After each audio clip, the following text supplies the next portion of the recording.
Okay, I am here with Najeea Leslie, who's a dear friend and mentor, long-term um, community member, and yeah, someone I've really learned a lot from, and um, both through friendship and mentorship.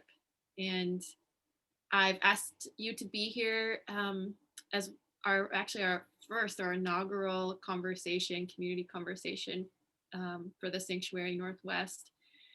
And we were just hashing out kind of what's the point of these, or what's the vision for these. And um, so I think it's information. It's always growing and evolving. But what I can share about it from this place is I'm imagining this as a way to um, share the things that we're working on, that I'm working on in the sanctuary, and ways that we see just the ordinary people in our community um, living those values and in those ways of being that we want to uplift and see as kind of the quiet, as you were saying, everyday mystics that are, yeah, quietly healing our world from the ground up. And yeah, just to provide some resources and conversations around those themes. So, Najeea, thank you for being here. Yeah. And just to begin, so we have a couple year practice of, I guess I would call it spiritual mentorship, or sort of a spiritual direction, spiritual companion relationship. And so I want to just start by lighting a candle and setting this as even our conversation is sacred time.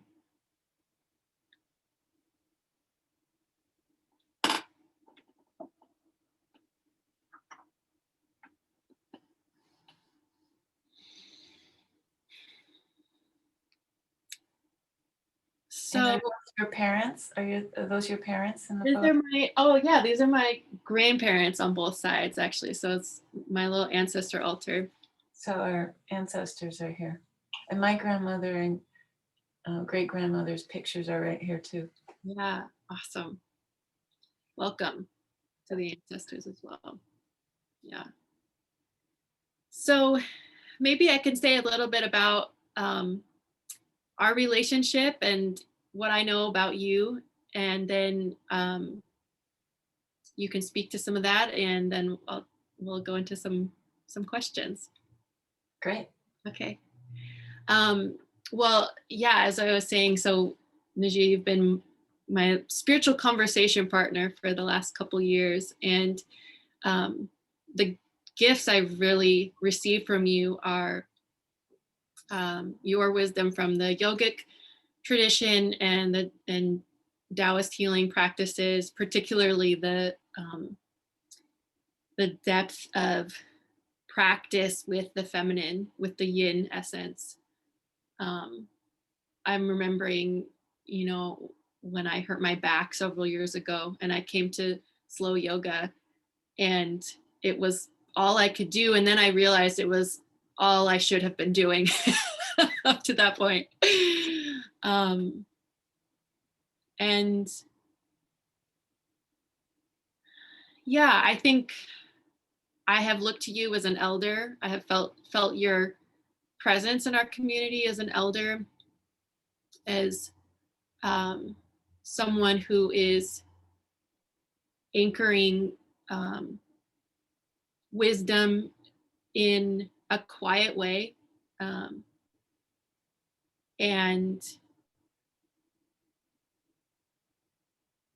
and visible in the fruits of your practice, visible through your way of being, um, in the full spectrum of life struggles that aren't always pretty. And yeah, so, and the other thing I'll add that I've loved about working with you is I think this has been part of the yin essence, um, is dream work, the dream work and meditation. Yeah. Um, and yeah, listening to those kind of non-dominant, non-cerebral parts of self for the hidden connections, hidden wisdoms.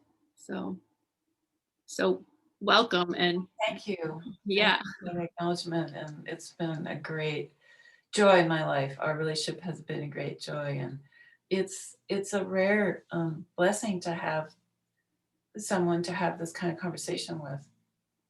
You know, it doesn't happen a whole lot.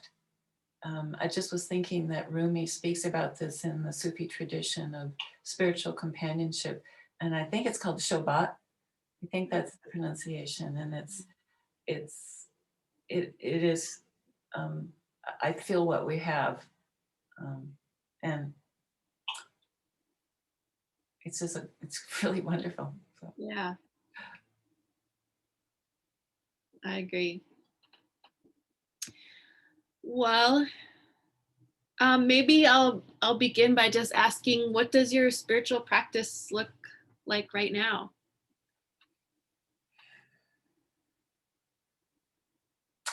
Well, um, I thought you might ask that question, and I'd like to read something because I think it really kind of sums it up. And I'm sure you know this, the prayer of St. Francis of Assisi. Mm, Lord, make me an instrument of thy peace. Where there's hatred, let me sow love. Where there's injury, pardon. Where there's doubt, faith. Where there's despair, hope. Where there's darkness, light. And where there's sorrow, joy. O divine Master, grant that I may not so much seek to be understood as to understand, to be consoled as to console, and to be loved as to love. For it's in giving that we receive, it is in pardoning that we are pardoned, and it is in dying to the self that we are born into eternal light. mm,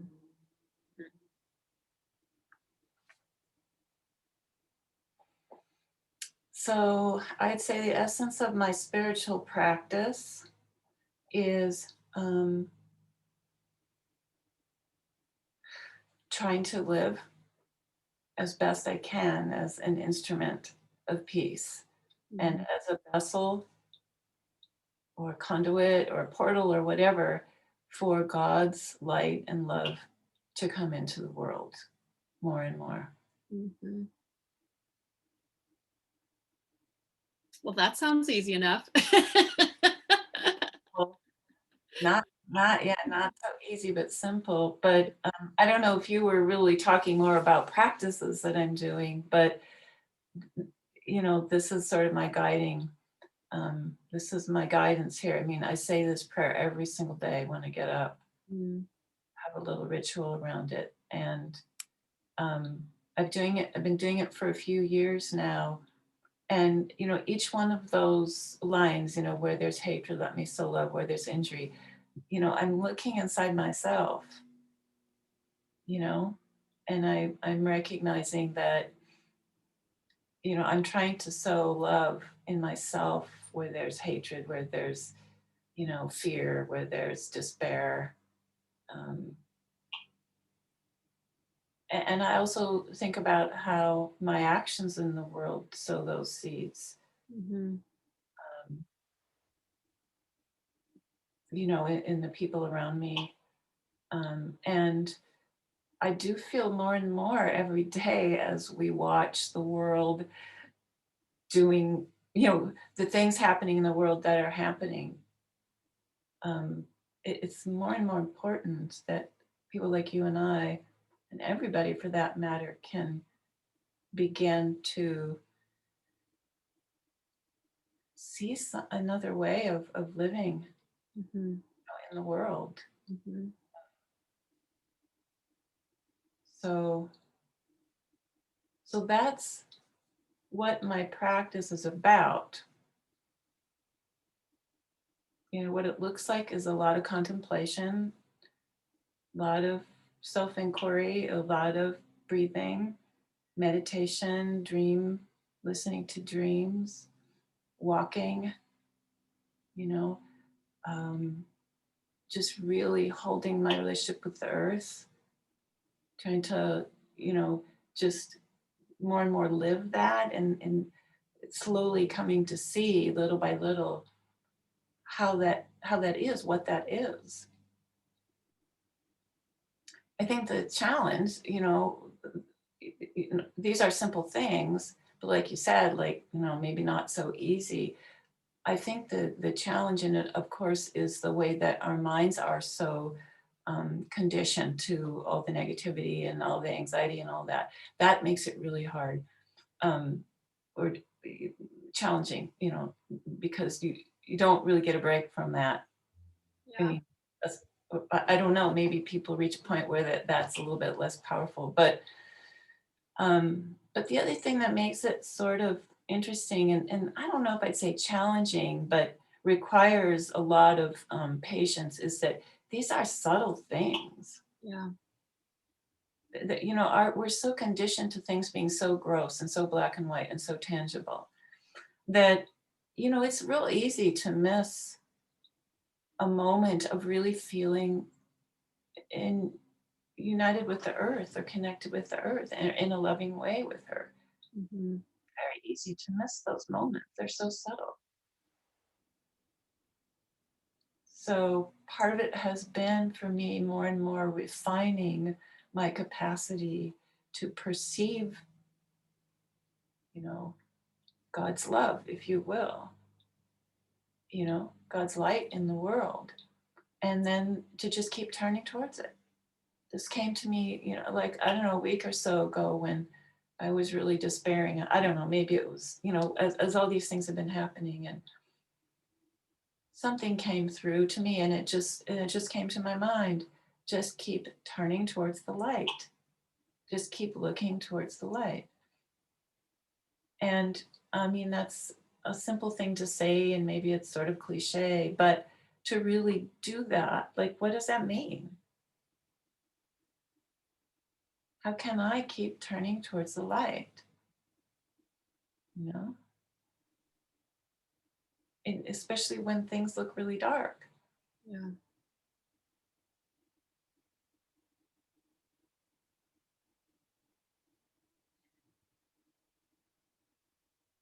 So This that's is, what my practice looks like. yeah.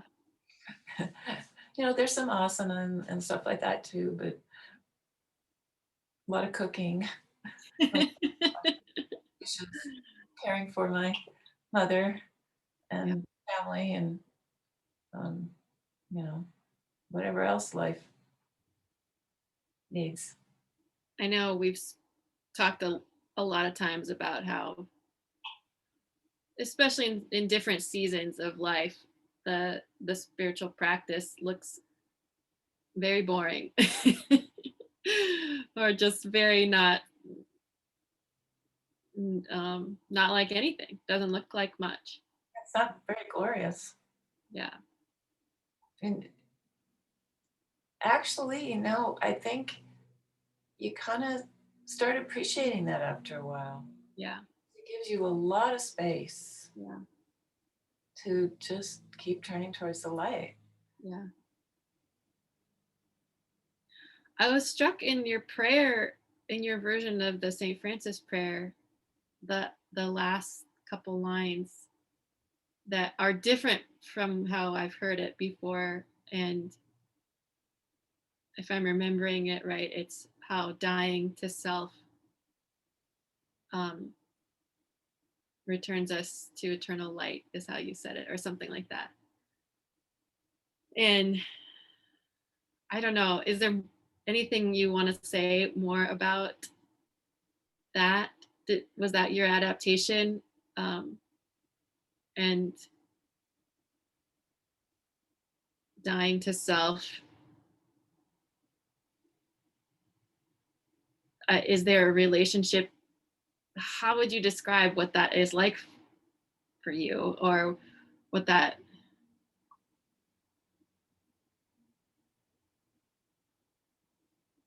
what that has required of you.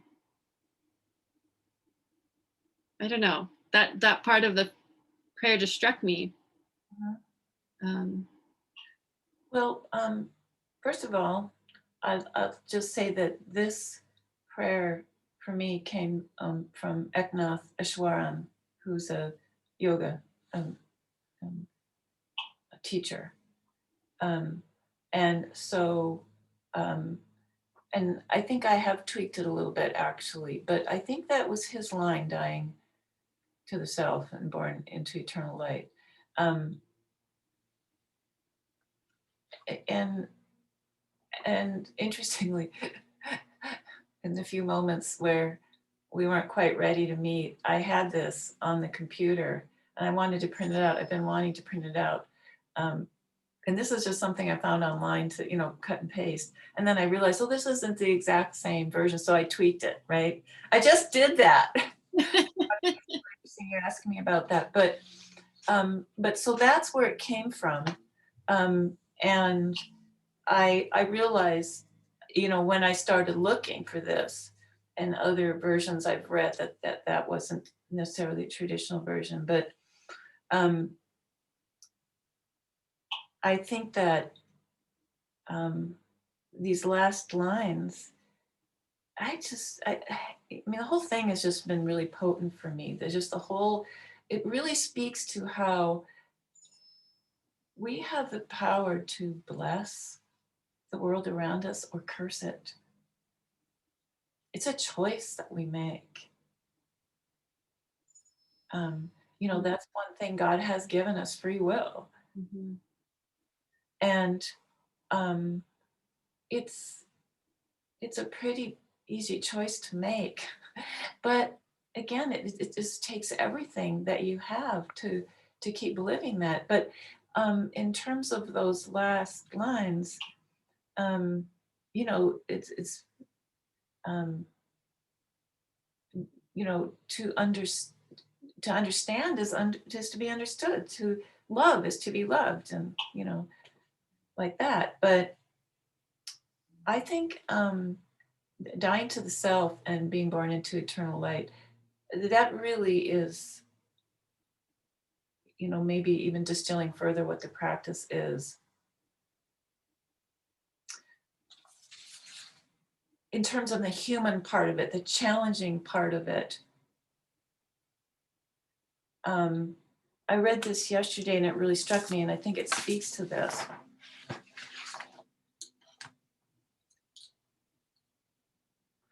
During childhood, we develop strategies in order to cope with the overwhelming, incomprehensible world that we live in. Mm. We start to isolate ourselves, either by withdrawing or adapting. And then we elaborate on our strategies, to be strong, to be beautiful, to be intelligent, whatever, as a way of coping and a way of hiding or protecting our shame and our pain and our sorrows. And then we end up imprisoning ourselves in those coping strategies. So, to come back to the poem, dying to the self is really, that's a little s self. That really is, what the Sufis say, to die before you die. That really is to step away from the ego. I don't know that it goes away. I think our human mind wants to kind of shore things up and get it all neat and tidy and, go on with things. But maybe our relationship to it changes so that those coping strategies don't become who we are and how we operate in the world. And then our self, our ego, can have its right place. Our mind can have its right place in our lives to be in service to, the soul, the spirit, however you see that. Mhm. And I guess we are hoping to be born into eternal light. I mean, that's just going home, fulfilling that deep desire we have to just go home. Yeah. and to experience it and to know it. Yeah. Because of course we never went anywhere, but here we are living this strategy that we evolved. Right. So I guess that's, about dying to the ego self and being born as and living lives as our soul's journey. Mhm, mhm, mhm, mhm. And that's something that just comes and goes. I mean, you have moments where, you know, there's some space, there's some light, and it's just it's a lifelong process. And you can see, if after you've been going for a while, you can see the ways that you have grown and changed, evolved. Maybe you feel your heart opening. um but you have to just keep going, because you know the journey of life continues until you die. And we are here, as mystics. I mean, I'm saying this about you and I because I believe this is the case of you, with you too. Is we're here to serve the one. We're here to serve love. And we never know what that will look like. We never really know how what we do is or isn't a part of that service. But that's why we're here. Mhm. I mean, how could we bear to be here if that wasn't the case? You know? God. Yeah. Yeah. It's bringing me to some of what we had started to talk about before we recorded. Um, you know, the general theme that I offered today is this part of our mission around um, spiritual health is how I've been phrasing it. And you asked a good question of me when you're like, so what do you mean by that? And um, I think what I mean by it is just just as a gateway to bring spiritual practice into um, the you know as a piece of the puzzle of what it means to live as a whole human. And so as we're working with trauma survivors or parents of children or people just dealing with the world, with life as it is right now, and seeking to live well and in right relationship with the world, um, I I name spirituality as kind of just like the explicit um, dimension of the invisible and the more than visible aspects of the cosmos that are at play. And um, but I want to come back to the pieces that you were sharing about that, which I think were super intriguing around this like conflation between spirituality and like the health and wellness industry. Um, so would you say a little bit more about that? Yeah, and I want to just acknowledge before we move into that question, just these conversations are. I think it's really important to have these conversations, and I think it's really great that you're sharing them. I mean, that your intentions to sharing them. And as I was saying to you when we started out, I'm a little bit nervous because I'm not used to putting myself out there like that. But as you're talking, I'm realizing like it's really not easy to speak about these things. We don't have a language for it. Yeah. Like I'm saying, it's so intangible. And I see both of us kind of sometimes reaching a little bit to try to articulate what are we really talking about. And I think it's really important that we do this, that we have these conversations, and that we have these conversations, people have these conversations with others, and that potentially other people get to listen to a conversation like this, so that they understand that this is, we're really reaching, but it's Mm, so like essential in our lives to share this because it's a long, lonely journey. mhm, mhm, Spiritual, real spiritual life, I think, as a mystic, this is about your relationship to God. mhm. And you're lucky if you have people, that are really supporting this and sharing the journey. And of course, hopefully we all have some, but yeah, it takes great courage and perseverance and love and devotion to just, day after day, like get up and see like the news and all the bad news and people, and to still just keep saying, yes, I am continuing to turn towards the light, even if it seems hopeless, you know. Anyway, I wanted to acknowledge that. Um, and um, and then but do you want to add anything about that before kind of went off track there? Um, oh well, I want to maybe just add to like I also felt and feel a little nervous um, because even though, well, I mean, both for beginning something new um, and because there's something to like being part of a public conversation about something that is still in evolution, like I reserve the right to disagree with what I'm saying in a year or whatever, like um I so in addition to the intangibility of it, there's also no way to know what I don't know right now that will be revealed and like destabilize the thing I feel sure of at this moment.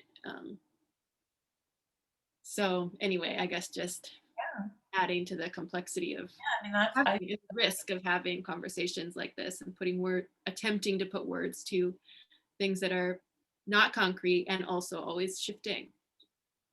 So it takes courage. Yeah, I feel the same way. yeah. It's that's the mystic's path, the paradox. What's true right now. You kind of want to get a handle on. Okay, you know, what's that practice I need to do now, and it seems to be serving me. And then next week I wake up and it's like this is not. I can see this isn't really right at the moment. So anyway, you have to be flexible. Yeah. Helpful, um, or work towards that. But anyway, about the health. Um, well, I had this something came to my mind when you were saying that. Um, that happened to me. I don't know. A couple weeks ago, I was walking, and praying and walking, and something had happened. I don't remember what it was, and I was feeling this frustration about my skill with some aspect of my practice that I didn't feel very happy with myself for how I had handled something. Or I don't know what it was. I don't remember. But what came to my mind was, gosh, I should cut myself a little slack because we are really attempting to do something,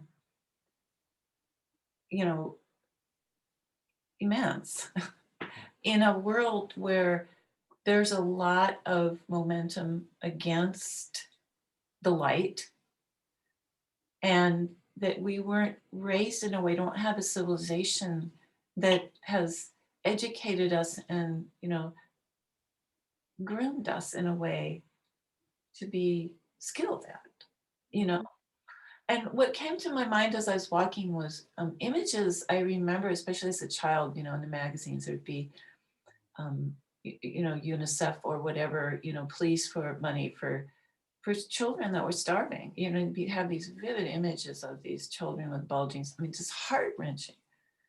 And I started seeing these images in my mind, and I started, and I know there are so many people, even now, that are in this situation. I mean, all the people that are homeless, even into just a coma, it's heartbreaking. It's just unbearable, really, to witness. And yet, that's what we have to do. But what came to me is that we in our culture have so much. We have so much food, we have so much material stuff, we have so much, so much, so much, but we're starving spiritually. Mhm. We're starving spiritually, Mhm. just like those images of those children, that's what we're like spiritually. Um, and I think of that in the light of your question about spiritual health, because it's not so easy to be healthy when you're starving, Mm. you know? And Mm. so I guess one point is to nourish ourselves spiritually, to really commit to nourishing ourselves spiritually. And that requires time devoted, attention devoted. And it also is, as we were talking about, if living your life, living the soul's journey, living an ordinary life and living it as the soul's journey, then you're practicing and learning to live it in ordinary business, when you're cooking or whatever, to whatever it is you do, your mantra or sing spiritual songs, or I don't know. Um, but that's one thought that came to me. That's not really what you were talking about, but I mean, let me just pause for a second if you have something to add to that, and then I can speak to that other thought that you mentioned about health and whole, healing and health and the whole healing movement in relationship to. Yeah. Well, I mean, I think what comes to mind for me is a lot of the work that I've done. I think I've talked to you some about this, but in the field of cultural somatics, and that at the kind of level of the cultural body, it's exactly what you're saying, like that, particularly white America has given up at some point, um, gave up like spiritual wealth, spiritual fullness for material security, and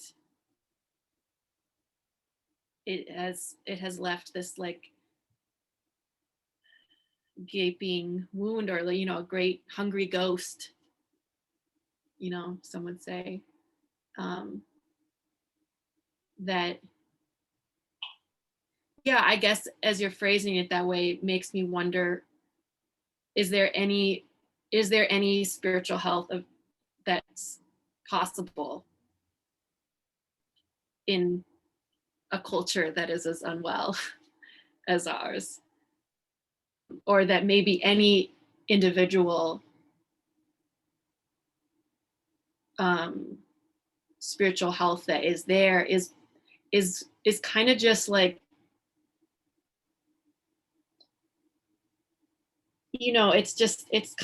it's like, not coming up with a good metaphor, but it takes such resistance to the tide, to the trajectory of culture. Yeah. So anyway, I mean, those are just some of my thoughts. I get what you're saying. Um, and what comes to my mind is something that comes up a lot in our conversations. If I come back to the prayer of St. Francis of Assisi, it's just a commitment day after day after day to try to reframe things. Yeah. And so I think this connects to that question you're having about spirituality and health. Um, it very much has to do with how we see health and wellness. Yeah. And it's a very fluid thing. I think we as a culture define health as a static, perfect physical state. Totally. Yeah. And this came to me when we were speaking earlier. I was mentioning that about Susan Weed, the herbalist, talking about how sickness comes, sickness goes. It's just life in a body. It's a part of how the body's journey unfolds. Injuries happening, and that doesn't that's not an indicator of your health and well-being. Yeah. Or your closeness to God. Your closeness to God. I remember my yoga teacher, my asana yoga teacher, said, you won't reach God through you won't reach God because your hamstrings are nice and loose, or you got this perfect back bend. Totally. um but in terms of the health, oh, I know what I was going to say. I just was reading this in a Chinese medicine resource I have. This idea that really in Chinese medicine, the concept of health has to do with adaptability. Mm. And so the point in that, and this was actually speaking about acupuncture and Chinese medicine in general, diet and all that, herbs, is to help to support that body, that being, to be adaptable, to be Mm-hmm. able to adapt to circumstances. Mm. Mm. And they're talking about it like it's like we're like a garden, and the Chinese doctor or whatever, the healer, is like a gardener who is working the soil and trying to pull up the weeds and the stones and put nourishment into the soil, and then the rain and the sun comes, or water it when you need to, or maybe you choose what seeds to plant that are adapted to the environment. But it's like that, as opposed to the Western view, which is more mechanical, you know, Yeah. Or machine. product. Yeah. And also I'm hearing the like that it's um it lives in cycles instead of like something we're on this Um, linear progressing, ever progressing. I mean, maybe we're cyclically changing. I don't know. Progress has such a different meaning, but um, yeah, I'm hearing such a different relationship with time in that too. Um,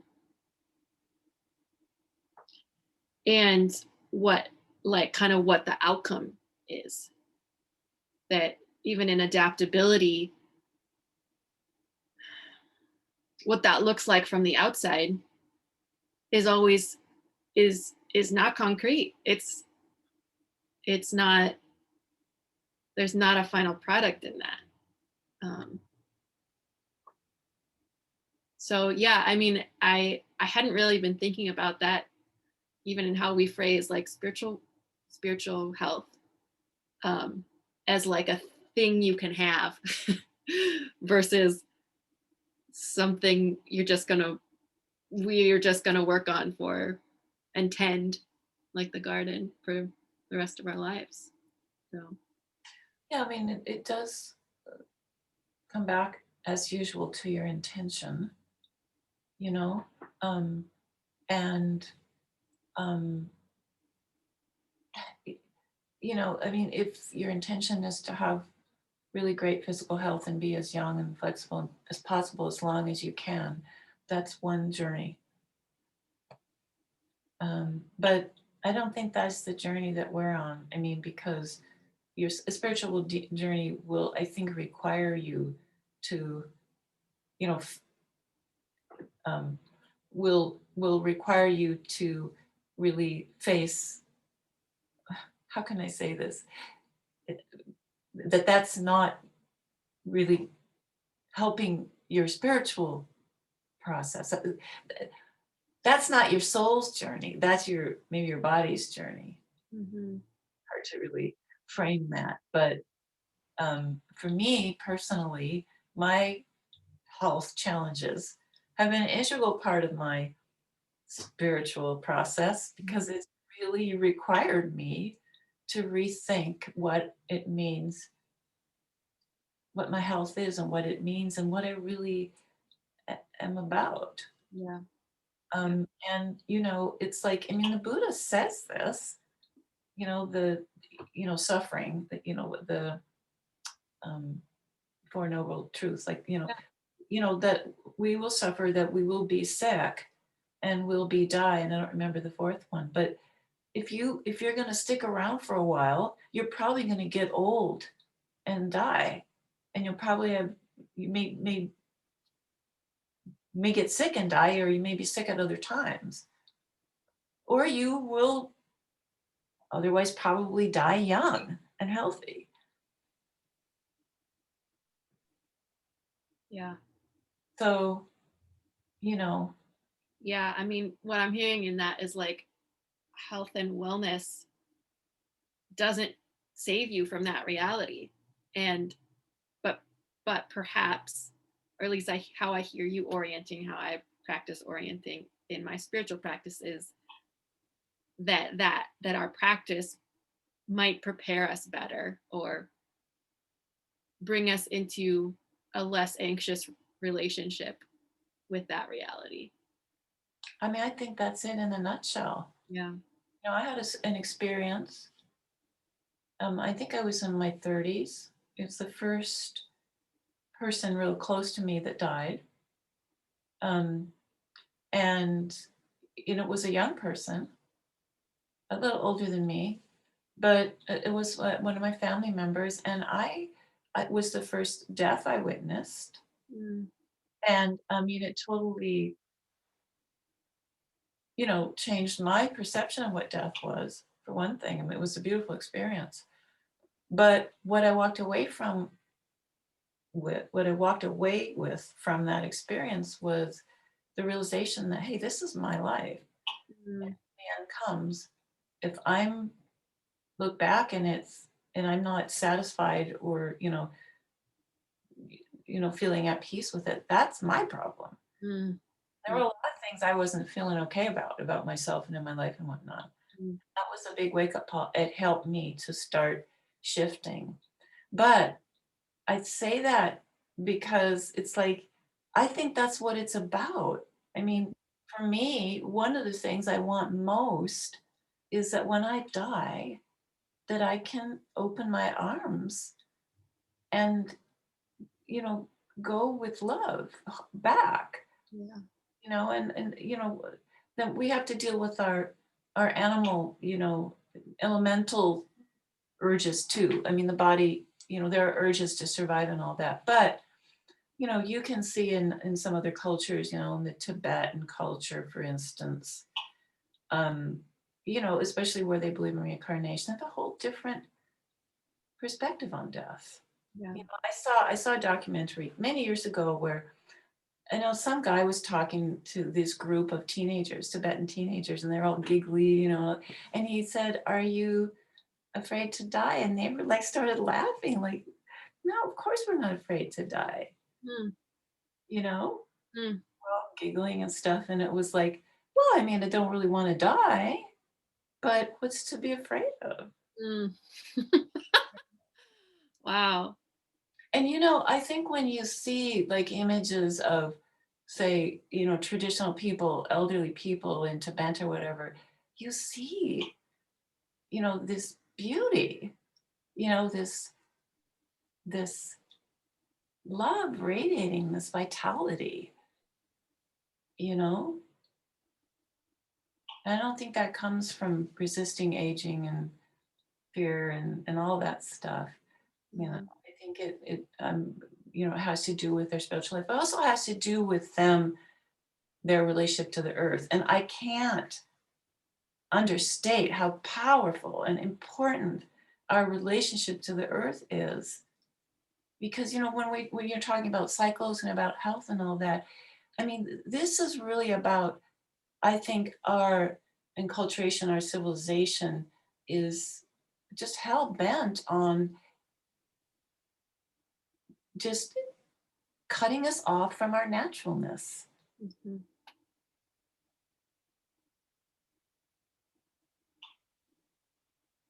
Yeah. I'm remembering,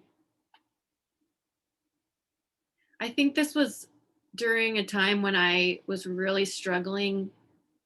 Oh, I know when it was. It was right after Donald Trump got elected.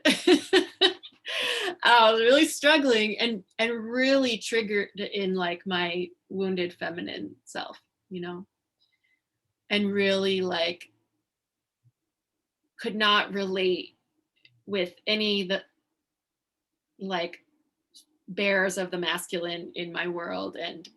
Um and we had a couple of circles with you, you know, and it was the first time, I think, at least consciously, that I'd gone through like this womb listening of the earth. um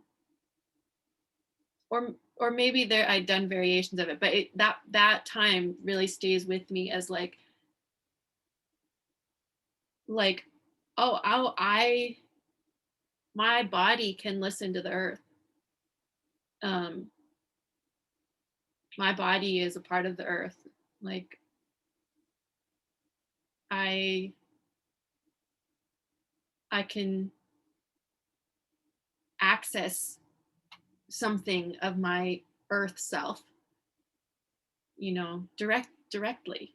And that's, I mean, I've continued to nurture that through other practices as well and through other mentorship, but that I remember that being a really pivotal time. And also kind of feeling surprised at that time, because I wanted a solution or something. Like, we came to you because there was a handful of us younger generation women who were like, we need something. Answers. We need answers. And you were like, okay, well, let's listen to the earth. And I was like, is that it? But yeah, I mean, that's it. Or that's a way. And yeah, I mean, I have valued that so much, and it's really been an important part of my deconditioning from the mind driven and urgent, like quick acting, solution oriented mode. um, so anyway, I am conscious of the time. I think we've been talking probably for an hour now. We had originally planned half an hour. But is there anything you want to? Comment on that last little bit there. I really feel that's an important conversation. I would love to have that conversation No. about the feminine, because just, I feel that's the way that our world will be transformed. Yeah. And, you know, many spiritual masters and the Dalai Lama and others have said the women will lead the way in the transformation. And it has to do with what you just described. Mm. And it's not to say that um, that men and other genders aren't a part of that. They are an important part of it, but just I don't know if we want to go into this conversation, but there's a way that woman it is it has the capacity for spirit and matter to join in her. So something new to be born in Yeah. her, through her. Yeah. Not that she is giving life, it comes from God, but and so anyway, I get all like goosebumps Yeah. excited when I think about that, because it's just like anyway, you know, it's just hope. It brings hope, you know? Yeah. Hmm. We'll have to schedule Yeah, that. we'll have to do that.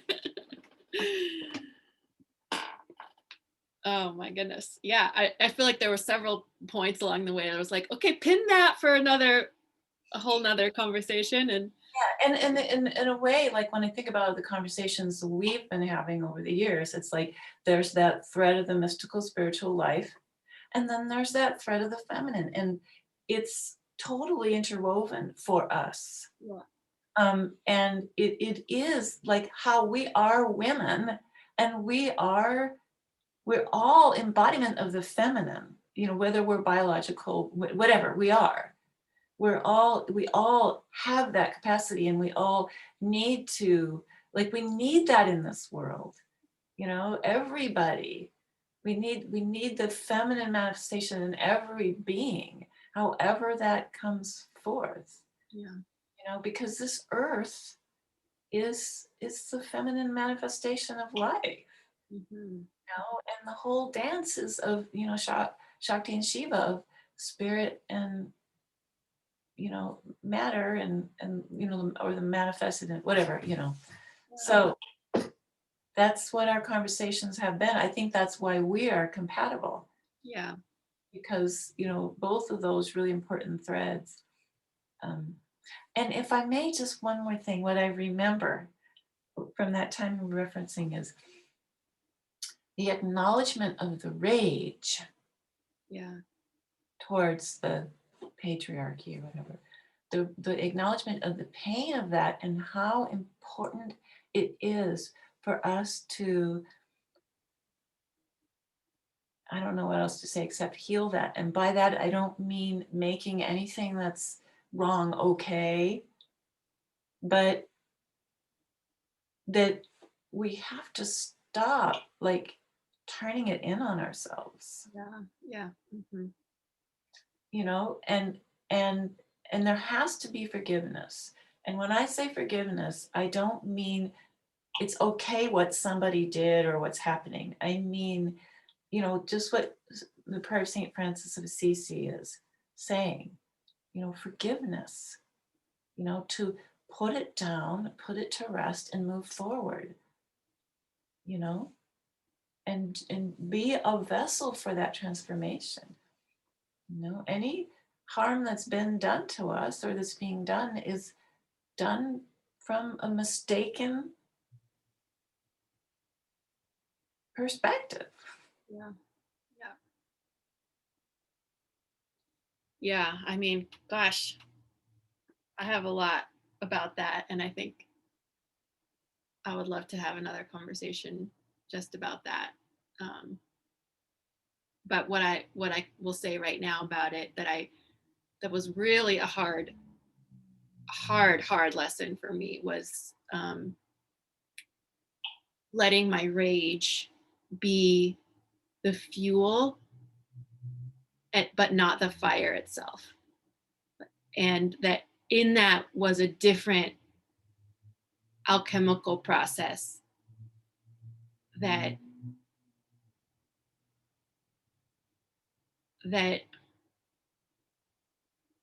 let the rage exist and be an ally to me, um, without being destructive, I guess is the simple way I could say it. Yeah. I mean, to me, this circles right back around to that notion of spiritual health and spirituality and health. There is nothing in my life that has been as harmful and damaging to my physical health and well-being as that that rage and the wounding I have carried from my birth, from generations before, about you know, the wounding of the feminine. Mm-hmm. I mean, I can pretty much trace all of my symptoms and all of my you know, illnesses. Um, and it's natural that's what happens. But I'm saying, you know, bringing it back to that, you know, if now through this conversation I can say, oh, spiritual health, spirituality and health. I mean, I think that it just came to a point of clarity through the conversation that how my spiritual path and process has been a healing force for me in actually literally healing my body. And what I mean by that is not that I don't have these imbalances and symptoms, but that I can say that I am not, at least the way I was in the past, carrying that energy in my, literally carrying it in my body for decades. And it caused enormous suffering and pain for me. I mean, look around. I spent anyway, we could go on, but that's an interesting kind of completion. Yeah. I mean, think of you. I know you work with women too. Menstrual pain, fibroids, chronic fatigue syndrome, digestive, just on and on and on and on and on, infertility or migraines or, all the woman illnesses. Yeah. And there's nothing wrong with it. It's not that we did something bad or wrong. It's what we, it's what we carry with the potential of liberating. Yeah, I love that. Mm-hmm. Well, that was so much. Yeah, thank you. Yeah. Very nice. Is there just like a final blessing you want to leave us with, or how should we close?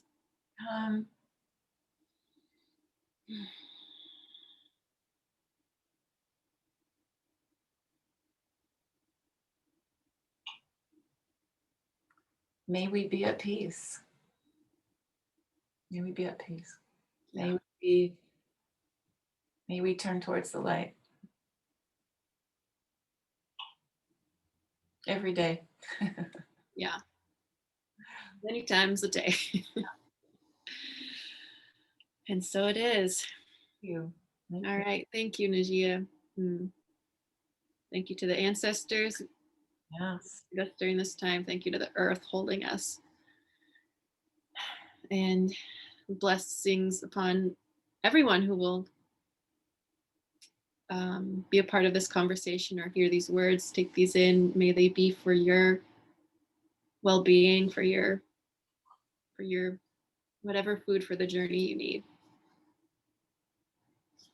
May they nourish your spiritual journey, your spiritual life. Yeah. Amen. Mm-hmm. Okay.